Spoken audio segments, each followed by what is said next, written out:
ये मिलने के बाद भी वही दुख, वही शोक, क्योंकि लाइफ की जो बेसिक नीड्स हैं वो है आत्मज्ञान।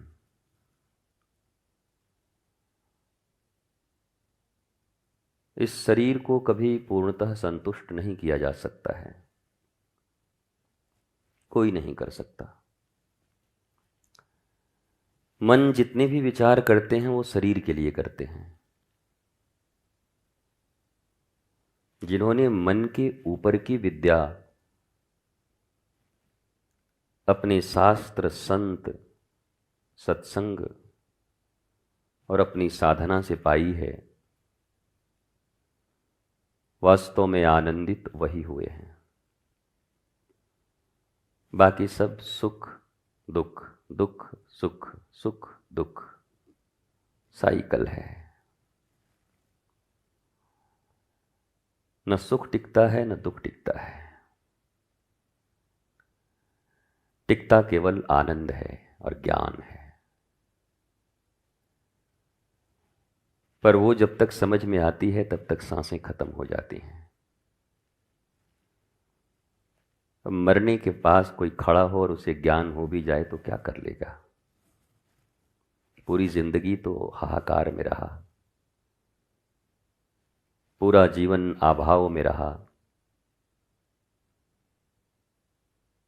दुख में रहा।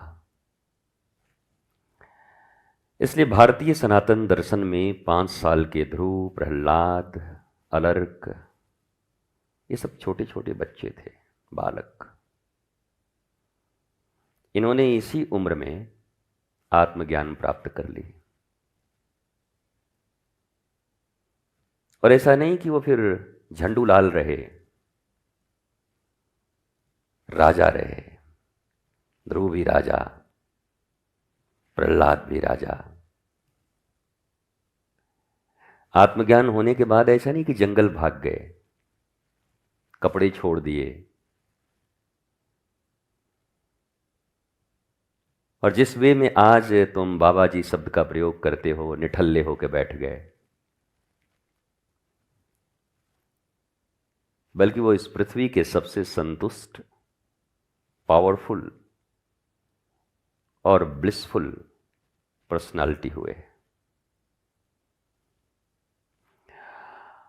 आज की युवा पीढ़ी को, बच्चों को कहो कि ध्रुव प्रहलाद बनना है तो ऐसे नाक मुंह करते हैं, ध्रुव प्रहलाद।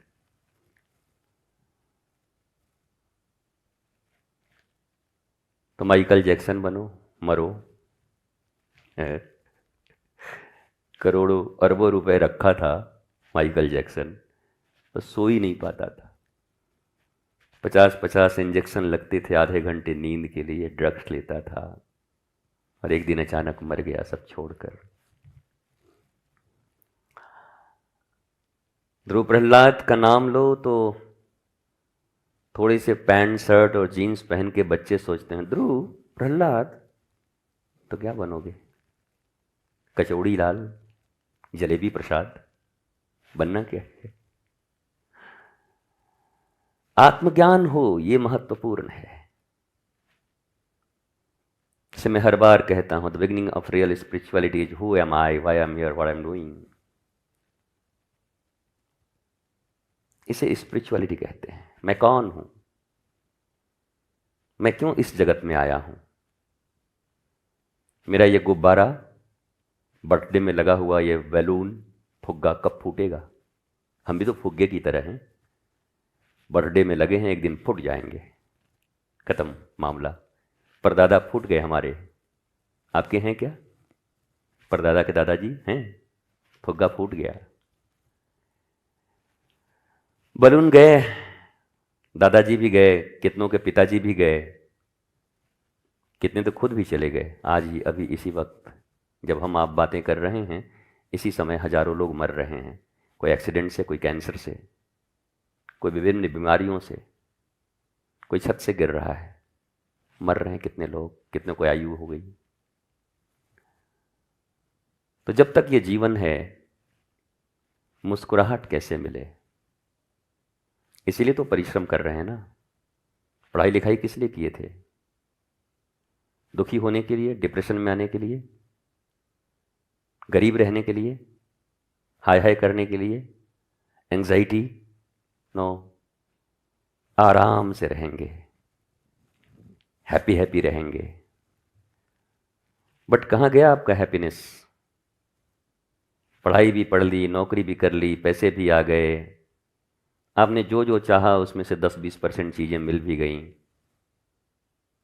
पर मिलने के बाद फिर वो चीज़ पुरानी हो गई, अब उसमें कोई रस न रहा।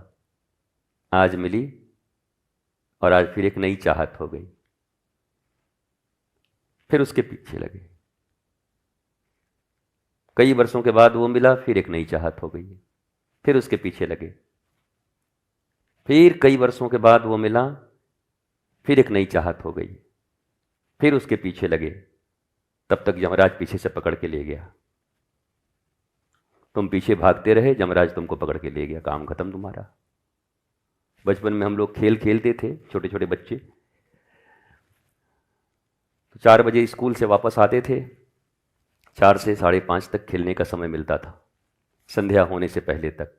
बाहर मोहल्ले में एक साथ सब बच्चे जुड़ते, कोई क्रिकेट, कोई ये मारो पीटो उछलो कूदो, यही सब करते थे बच्चे पहले। वीडियो गेम और टीवी तो था नहीं कि बैठ के उसी में ऐसे ऐसे।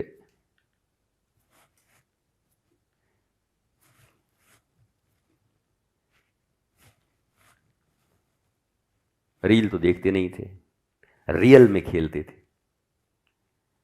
अब रील के खेल हैं, रियल खेल खत्म हो गए, इसलिए शरीरों में इतने रोग हैं, इतने हॉस्पिटल्स हैं, इतनी बीमारी पहले नहीं थी। कई लोग कहते हैं नहीं गुरुजी, पहले के लोग अज्ञानी थे, इतना विज्ञान ये नहीं था, नॉलेज नहीं था, रोग तो पहले भी था। नहीं थे, पहले प्रकृति साउंड थी, अच्छी थी, जल इतने पॉल्यूटेड नहीं थे, वाटर, एयर, ये जितने भी खाने पीने की चीजें हैं इतनी पॉल्यूटेड नहीं थी। तब सिंथेटिक दूध नहीं बना करते थे, भैंस का ही दूध नहीं मिलता था, गाय का ही मिलता था। भैंस तो बहुत बाद में आया है, भैंस उसको तो हमारे यहाँ लोग पूछते भी नहीं थे, भैंस ये तो यमराज है, ऐसा बोलते थे। यमराज भैंसा पे चढ़ के आता है ना, हमारे यहाँ यमराज एक देव हैं, प्राण को जो ले जाते हैं वो भैंसा पे चढ़ के आते हैं। और तुम जिस वृंदावन में बैठे हो वो गोपाल की नगरी है, गौ, गोपाल। पर अब तो ना गाय है ना भैंस है, अब सिंथेटिक दूध ही काफ़ी है। और वैसे ऐसे पानी मिलाया, इतना केमिकल मिलाया है, दूध तैयार हो गया। अब पी के किडनी खराब, मरे जा रहे हैं। आज पनीर ले आओ, पनीर की सब्जी खाएंगे। पनीर असली है? पनीर असली है? मिलता है? नहीं मिलता। और दूसरी बात यह है कि अगर साइंस के विद्यार्थी हो तो पनीर कोई बहुत ज़्यादा शरीर के लिए बेनिफिशियल नहीं है। लोगों को लगता है पनीर बहुत अच्छी चीज़ है, पर मैं साइंस का विद्यार्थी रहा हूँ और कचौड़ा छाप स्कूल से पढ़ा भी नहीं हूँ, और ना बहुत अच्छे कॉलेज से बहुत ब्रिलियंट स्टूडेंट रहा हूँ मैं साइंस का। और आध्यात्म अपने गुरु से सीखी है। इसलिए जब थोड़े बहुत पैंट शर्ट पहनने वाले लोग थोड़े ऐसे करके मुझे देखते हैं, बाबा जी है, विज्ञान नहीं जानता होगा। विज्ञान तो हम तुमको पढ़ाएंगे बिठा के, तुम्हारे बाप दादा नहीं जानते होंगे शायद, उतना पढ़ाएंगे तुम्हें। कोई जींस पहनने से वैज्ञानिक थोड़ी हो जाते हो तुम। जींस पहन लिया, थोड़े चश्मे लगा लिए और ऐसे कर ऐसे ऐसे वैज्ञानिक हो गए तुम है? हमने पढ़ा है, हमने पढ़ा है विज्ञान, और हमने लिया है आध्यात्मिक ज्ञान। Combo, special combination, external science and eternal science, external technology and eternal technology. बाहर की टेक्नोलॉजी और अंदर की टेक्नोलॉजी। आपको पता है, हाँ, हमारे यहाँ ना जर्मन मेड कार है, और बड़ी अच्छी बात है, पर तुम्हारा भीतर, बोला भीतर तो कचरा मचा हुआ है, हम दुखी रहते हैं। जरा भीतर भी कोई टेक्नोलॉजी डेवलप कर लिए होते कि विपरीत से विपरीत परिस्थितियों में मुस्कुराने की ताकत होती तुम्हारे भीतर में। परिस्थितियां चाहे तुम्हारे जितने विपरीत होती, विरुद्ध होती, उसके बाद भी तुम में साहस होता श्री राम की तरह कि वनवास दे दिया जाए तब भी मुस्कुराहट तुम्हारी गायब न होती। तुम में श्री कृष्ण की तरह साहस होता कि एक जगह से दूसरी जगह, तीसरी जगह, चौथी जगह, जहां जन्म लिए वहां रह नहीं पाए, जिनकी गोद में खेला वहां भी न रह पाए, फिर मथुरा में से फिर भागना पड़ा, हर जगह से भागते ही रहे, पर उसके बाद भी मुस्कुराहट गायब नहीं हुई। तुमको तो एक बार घर से निकाल दिया जाए तो आधी जिंदगी रोते रोते डिप्रेशन में निकल जाएगी, हमको हमारे घर वालों ने निकाल दिया, हम बर्बाद हो गए। श्री कृष्ण तो बर्बाद नहीं हुए, वो तो मुस्कुराए, आनंदित रहे। उसके बाद भी अगर तुम कहोगे कि धर्म, आध्यात्म ओल्ड मॉडल है, तो मैं तुमको कहूंगा तुम रोल्ड गोल्ड हो, सच्चे गोल्ड नहीं हो। सच्चा गोल्ड स्पिरिचुअलिटी है, तुम जानते नहीं उसके विषय में। अब तो एक समय ऐसा आ रहा है कि बच्चे भी समझ रहे हैं, यूथ्स भी समझ रहे हैं कि स्पिरिचुअल होना जरूरी है। स्पिरिचुअल होना नॉलेजफुल होना है। स्पिरिचुअल होने का अर्थ है नहीं कि पाखंडी, ढोंगी। स्पिरिचुअल का मतलब ज्ञानी, नॉलेजफुल। तुम अपने स्ट्रेस को मैनेज कर सकते हो, स्ट्रेस आएगा भी तो उससे ओवरकम हो सकते हो। नहीं तो आधी दुनिया ओवर थिंकिंग की शिकार है। महाराज जी हाँ, हमारा बच्चा है ना ओवर थिंकिंग का शिकार हो गया। ओवर थिंकिंग काहे इतना थिंक कर रहा है भाई, किस लिए? ये थिंक का रोग लगा कहां से? थिंकिंग, अगर अच्छी संगति होती तो थिंकिंग भी अच्छी होती। जैसा करेंगे संग वैसा चढ़ेगा रंग, और जीवन का वैसा ही होगा ढंग। और छान के पीते रहें भंग, तब तो फिर मामला खत्म है। भांग पिए, गांजा पिए, शराब पिए, उसके बाद कहें हम ओवर थिंकिंग में हैं। एक से पूछा भाई तू इतना शराब क्यों पी रहा है आज? बोला आज मैं बहुत खुश हूं, आज तो चलेगा 2 बोतल। 5 दिन के बाद रो रहा था, बोला अब क्यों पी रहा है? बोला आज बहुत गम में है, गम मिटाने के लिए पी रहे हैं। तो तू कब नहीं पिएगा? खुशी है तो एंजॉय करने के लिए, सेलिब्रेट करने के लिए पी रहा है, गम में है तो गम मिटाने के लिए पी रहा है। तो ठीक ही कहते हैं, पीने वालों को पीने का बहाना चाहिए। वैसे ही दुनिया में जिन्हें ज्ञान और भक्ति प्राप्त करनी है वो कुछ नहीं सोचते, सुखी रहें दुखी रहें, पर अपने भक्ति और ज्ञान को छोड़ते नहीं, अपने पथ पर आगे बढ़ते रहते हैं, और एक दिन आनंदित होकर के इस दुनिया में सबको अपने जैसा बना लेते हैं। ये है बेस्ट थिंग, इसी को स्पिरिचुअलिटी कहते हैं।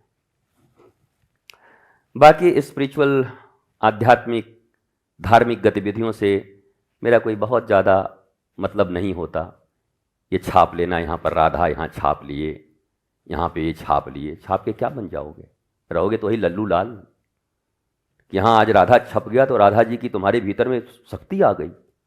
कई लोग को देखते कान में छापे, नाक में छापे, मुंह में छापे, हम कि पूरा छपवा लो, होना कुछ नहीं। राधा तत्व का ज्ञान नहीं है तुम्हें। राधे राधे जप चल आएंगे बिहारी, ऐसा लगता है बिहारी जी कोई भागने वाले आदमी है, किसी के पीछे भागते हैं। He is supreme power, supreme God, infinite. वो किसी के पीछे उसे नहीं भागते। राधा का अर्थ होता है, राधा मतलब भक्ति, प्रेम। और याद रखो, जिनके भीतर भक्ति है बिहारी उनके पीछे भागते हैं। बिहारी किसी नारी पुरुष के पीछे नहीं भागते। तुम्हारे भीतर भी भक्ति है तो तुम्हारे पीछे भागेंगे, भले ही तुम कोई हो दुनिया में। तो गोपी के पीछे नहीं भाग रहे हैं। कृष्ण जी भी तो गोपी के पीछे भागते थे मम्मा। अरे मम्मा, मेरे ढम्मा लगाऊं तुम्हारी, एक चपत लगाऊं तुमको, इधर समझाऊं? ये कुछ समझते भी नहीं आज के लोग।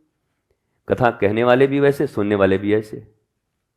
कहने वालों को सिर्फ इतना मतलब है कि चौथे दिन में कैसे माल ले लूं, 5वें दिन में रुक्मिणी विवाह के दिन कैसे बढ़िया माल चढ़वा लूं, और सुनने वाले को भी यही है कि सुन के ऐसा फल प्राप्त हो जाए कि ठेकेदारी प्राप्त हो जाए। दोनों एक ही धंधे में लगे। अरे कोई इसमें लगा ही नहीं कि मैं नॉलेजफुल हो जाऊं, मैं उस तक पहुंच जाऊं, उस जड़ तक पहुंच जाऊं जहां पहुंचने के बाद मैं अपने सारे प्रॉब्लम्स को खुद सॉल्व कर सकता हूं। मेरे भीतर वो दीप जले आध्यात्म का, मेरे अंधकार मिट जाएं जीवन के। धर्म दीपक है, आध्यात्म दीपक है, प्रकाश, सनलाइट, जो अभाव समस्या रूपी सारे अंधकार को समाप्त कर देती है। This is spirituality, nothing else. ये जो तुम करते हो, these are devotional activities, not devotion. There are big difference between devotional activities and devotion. भक्ति और भक्ति की क्रियाओं में बड़ा अंतर है। भक्ति की क्रिया करते हुए हम भक्त होंगे ऐसा जरूरी नहीं है। हिरण्यकश्यपु ऐसी तपस्या करता था कि किसी के बाप दादा नहीं कर सकते। एक बार बैठा भूखे प्यासे तो ओम ब्रह्मदेवाय नमः, दीमक लग गए शरीर में। तुम किए हो ध्यान, मक्खी बैठ जाए तो ध्यान टूट जाए तुम्हारा।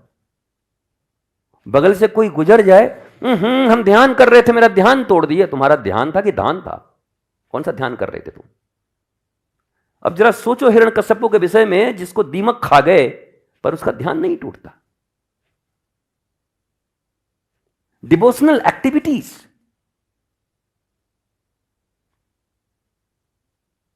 बट वो डिवोटी नहीं था,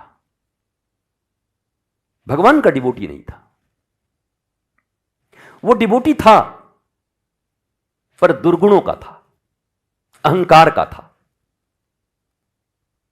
और दुर्गुण अहंकार मनुष्य के जीवन में आनंद प्रेम शांति नहीं लाते, बल्कि उसे और परेशानियों में डालते हैं, मृत्यु की तरफ ढकेलते हैं। जैसा इतना पूजा, इतना जप करने के बाद भी क्या पाया हिरण्यकश्यपु? मौत।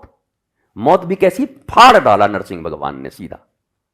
अभी नरसिम्हा पिक्चर आई है, आप लोगों ने, बच्चे सब जा जाके देख रहे हैं, कैसा पकड़ के फाड़ दिया बीच में, न रात में, न दिन में, न ऊपर, न नीचे, न यहां न वहां, चर फाड़ दिया ऐसे करके, मामला खत्म। बताओ, इतना पूजा पाठ करने के बाद अगर फाड़ दिया जाऊं तो ऐसे पूजा से तो मैं मैं तो कहूं नहीं करना मुझे ऐसा पूजा। हिरण्यकश्यपु इतना पूजा किया, इतने डिवोशनल एक्टिविटीज, इतनी तपस्या, उसके बाद बेचारा मर गया। काय को ऐसा तपस्या करना है? तपस्या महत्वपूर्ण नहीं है। What's your process? It's not important. What's your motive? It's more important. तुम्हारा तरीका क्या है करने का, यह इंपॉर्टेंट नहीं है, उद्देश्य क्या है। तरीका तो श्री कृष्ण का झूठ बोलने का है। झूठ बोलते हैं, भगवान होके झूठ बोलते हैं।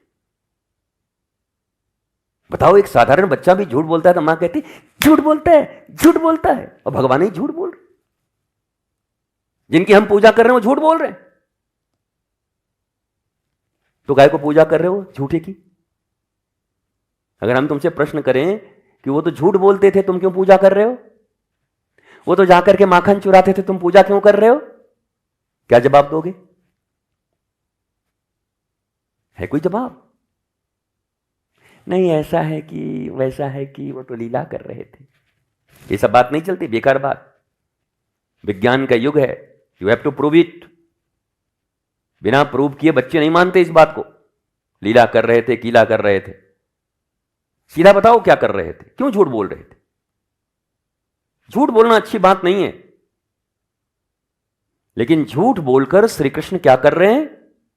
इस पृथ्वी पर जितने लोगों ने अत्याचार मचाया हुआ था, द्रौपदी जैसी नारी को जिन लोगों ने निर्वस्त्र करने का प्रयास किया था, जो दूसरों की भूमि छीन रहे थे, लोगों का जीना मुश्किल कर दिया था जिन लोगों ने, प्रभु ने उनको मारने के लिए और मरवाने के लिए झूठ बोला। यह धर्म की स्थापना थी, यह सत्य था, उनका उद्देश्य सत्य था। उद्देश्य महत्वपूर्ण है, तरीके महत्वपूर्ण नहीं है। इसलिए जब मैं कभी बोलता हूं ये राधा छाप के आ गए हो, तो मुझे मत समझ लेना कि मैं तुम्हारे सामने नतमस्तक हो जाऊंगा। वाह वाह, आप तो बड़े भगत लगते हैं, हमको समझ आ रहा है तुम रावण भी हो सकते हो, हमको समझ आ रहा है कि तुम क्या कर रहे होगे, तुम्हारा उद्देश्य क्या है। बोला आज हमारे घर में बहुत बड़ा हमने यज्ञ किया। किस लिए किया भैया? पड़ोसी मर जाए इसके लिए। बताओ,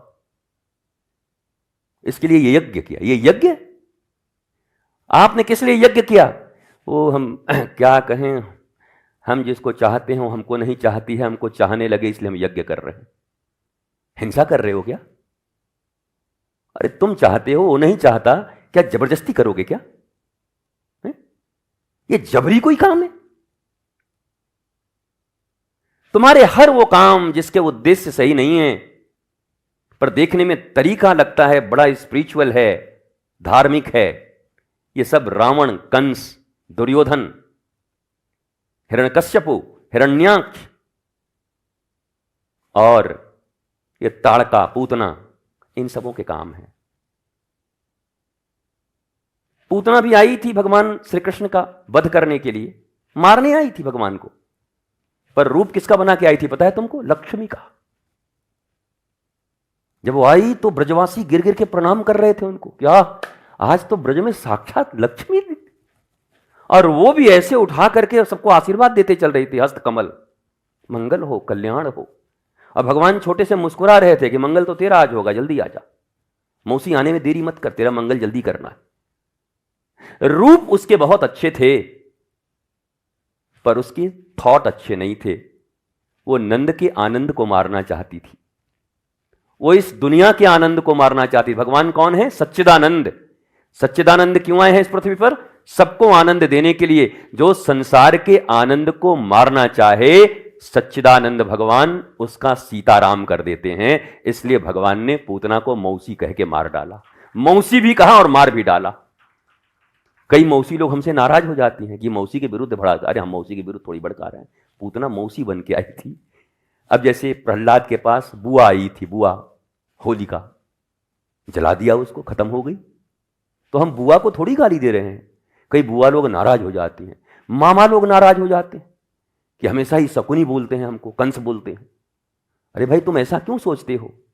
कृष्ण भी तो मामा हैं किसी के, बोलो तुम अच्छे मामा बनो ना। मामा बोलते ही कंस का ध्यान क्यों आता है तुमको?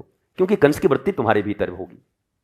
इसलिए मेरे प्रिय भाई बहन, धर्म की एक्टिविटीज अगर उद्देश्य से गलत हो तो हमारा अंजाम रावण और कंस की तरह होगा। एक्टिविटीज धर्म के होंगे, हो सकता है तुम रोज मंदिर जा रहे होगे, हो सकता है तुम अच्छे कपड़े पहने होगे, तिलक लगा रहे होगे, माला भी लिए होगे, खूब टकाटक ऐसे ऐसे घुमा रहे होगे, ऐसे से राधे क्या भैया नाम जप रहे हैं और ध्यान कहाँ है? माल पर। कितना चूना लगाएं किसको, किसको बर्बाद कर दें, कितने अनैतिक काम कर लें, गैर कानूनी काम कर लें, ये कोई माला है? ये कोई भक्ति? इतनी गलतियां तो सरकार भी पकड़ लेती है, तुम्हारा पड़ोसी पकड़ लेता है, तुम्हारे मित्र पकड़ लेते हैं। And he is all mighty, सर्वशक्तिमान भगवान, क्या वो नहीं जानता होगा कि इस माले के पीछे तुम्हारा राज क्या है? और दूसरों का नाम तो छोड़ो, इतना तो अमिताभ बच्चन भी जानता था कि आपका तो लगता है बस यही सपना कि राम नाम जपना पराया माल अपना। इतना तो बेचारा वो भी जानता था।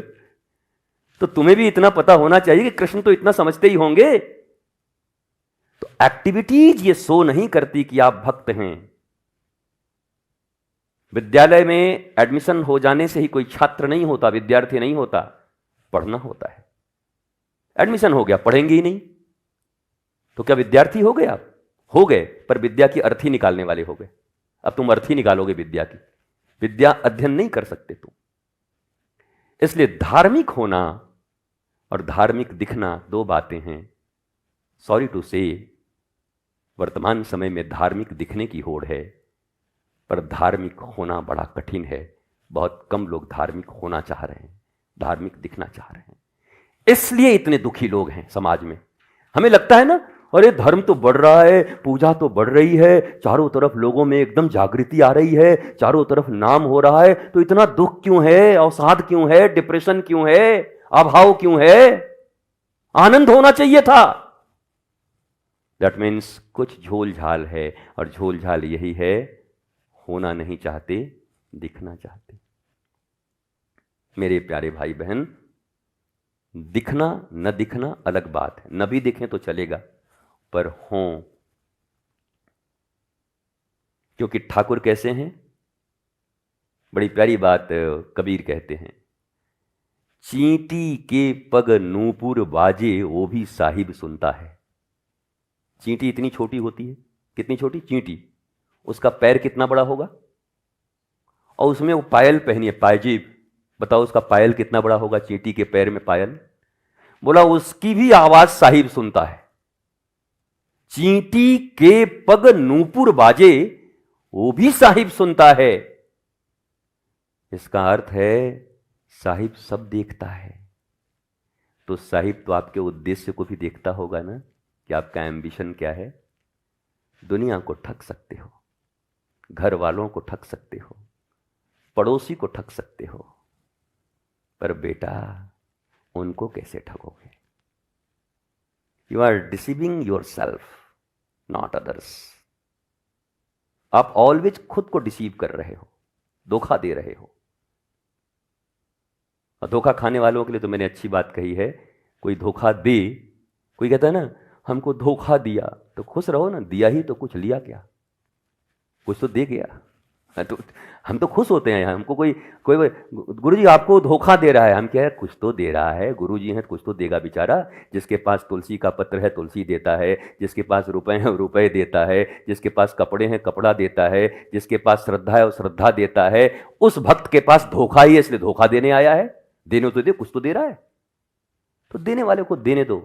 धोखा कोई देगा, पर बात यह है क्या लेना क्या न लेना, यह मेरे ऊपर डिपेंड करता है। जहर मुझे कोई देगा, पर खाना न खाना मेरे ऊपर है ना। कि कोई कहे कि देखिए जी मैं आपको बहुत प्रेम करता हूँ, ये क्या है, बोला जहर लाया हूँ जरा पी लीजिए। वो जहर उसी के मुंह में हम डाल देंगे, बोले तू ही पी ले पहले। हम क्यों पिए तेरा जहर भाई, किस लिए? चुनना हमें है कि जहर लेना है या अमृत लेना है। इस दुनिया में बहुत सारी बातें चल रही हैं, बहुत सारे पंथ चल रहे हैं, बहुत सारे लोग बोल रहे हैं, पर you have to choose it. तुम्हें चुनना होगा कि मुझे कौन सा चीज सुनना है। इन चैनलों की भीड़ में मैं ऐसा क्या सुनूं जिससे मेरा विवेक जागृत हो, जिससे मैं ज्ञानवान बनूं। मूर्ख तो पहले से ही हूं और मूर्ख न बन जाऊं, बुद्धू तो पहले से ही हूं और जड़ बुद्धू न बन जाऊं, अहंकारी तो मैं पहले से ही हूं और अहंकारी ना हो जाऊं। इसके लिए मत सुनो, इसके लिए मत भागो तीर्थ स्थानों में। इसलिए भागो कि जड़ता टूटे, मूर्खता टूटे, अंधकार छटे, प्रकाश आए और मेरे जीवन में आनंद हो। और सच्चा सत्संग तुम्हें यही सिखाता है, सच्चे गुरु तुम्हें यही सिखाते हैं। कई बार लोग, कल एक कोई पॉडकास्ट हो रहा था, अंजलि फोगाट अमेरिका से, तो मुझसे पूछ रही थी बच्ची कि मैं प्रश्न ही भूल गया, किस संबंध में बात कर रहा था, इसके पहले क्या बोला था। आप लोग भी बस बैठे ही हुए हो कि सुन भी रहे हो? हाँ जी, हमको क्या चूज करना है? धोखा। यार भूल गया, चलो फिर याद आएगी फिर बताऊंगा। ये सागर है, कभी उछाल मारते रहता है। लहरें हैं ना, आई फिर गई, फिर आई फिर गई, इसलिए रोज सत्संग चलता है। आज जो गई कल फिर आएगी। आज लहर आई थी, पीछे लौट गई, कल फिर आएगी सामने। तो सत्संग निरंतर होना चाहिए। एक दिन से नहीं होगा, 2 दिन से नहीं होगा, रोज प्रतिदिन सत्संग करना ही होगा। आज सीख लिए तो मत सोचना गुरु जी का सत्संग आज सुन लिए अब तो हम विद्वान हो गए, तो हम आजे भर तुमको पूरी जलेबी खिला दे रहे हैं, फिर अब 15 दिन खाने नहीं देंगे। एक दिन खा के पेट भर लो, हाँ हम तो मर जाएंगे गुरु जी, रोज चाहिए 3 किलो। अच्छा, पेट भरने के लिए 3 किलो चाहिए, और आत्मा का खुराक, मन का खुराक, सत्संग रोज नहीं चाहिए, साल भर में एक दिन करेंगे, मंगलवार को करेंगे। खाना भी मंगल को ही खाओ भोजन, बाकी दिन छोड़ दो। Per day every moment you need सत्संग, सदविचार, नॉलेज, आपको हर क्षण चाहिए। और ये गुरु की उपस्थिति से ही संभव है। जब वो साथ नहीं है तो उनकी यादें हैं, उनकी बातें हैं, उनकी वाणी है। उनकी वाणी में रस आ गया तो हम दूर कितने भी रहें किसी कारणवश, पर हमारा सत्संग सदा चिंतन मनन और उनकी वाणी से चलता रहता है। गुरु वचनों को रखना संभाल के, एक एक वचन में गहरा राज है। जिसने जानी है महिमा गुरु की, उसका डूबा कभी ना जहाज है। गुरु वचनों को रखना संभाल के। अब ये लंबा है, अब आज हमारा मूड नहीं है, इसलिए यहीं पर इसको विश्राम देते हैं। बिन गुरु ज्ञान कहाँ से पाऊं, गुरु बिन ज्ञान कहाँ से पाऊं। दीजो दान सदा मैं हरि गुण गाऊं, गुरु बिन ज्ञान कहाँ से पाऊं। बिन गुरु ज्ञान कहाँ से पाऊं। दीजो दान मेरे गुरुवर। ऐसा नहीं कि शिष्य ही दान देता है गुरु को, गुरु भी दान